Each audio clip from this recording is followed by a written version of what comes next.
Абай Құнанбаев, 23 қара сөз. Біздің қазақты оңдырмай жүрген бір қуаныш, бір жұбаныш деген бар.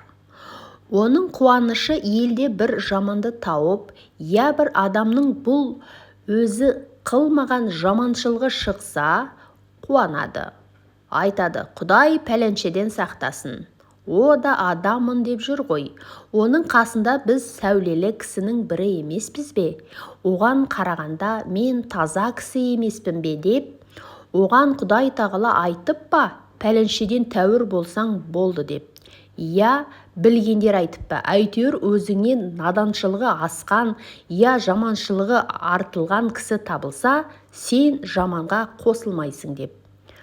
Жаманға салысып, жақсы бола алама. Жақсыға салысып, жақсы болады дағы.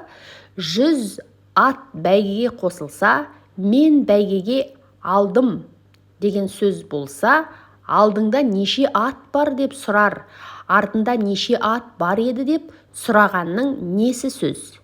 Мен 5 аттан, 10 аттан ілгері едім дегеннің несі қуаныш?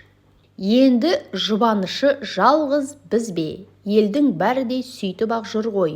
Көппен көрген ұлы той, көппен бірге болсақ болды да деген сөзді жұбаныш қылады.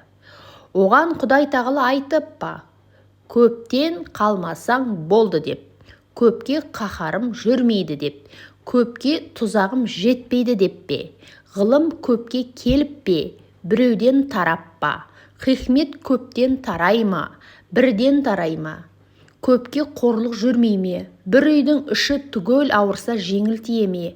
Жер білмеген көп адам адасып жүрсе, бір жер білетұғын кісінің керегі жоқ бекен. Көп кісі жолаушының бәрінің аты арығаны жақсы ма?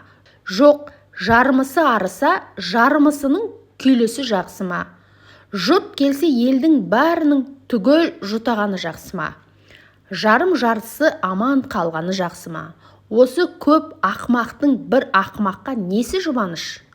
Тұқымымыз бен аузымыз сасық болушы еді деген жаман күйеу қалыңдығын жеңіп пе? Көңілін сол сөзі разы қылуға жетіп пе?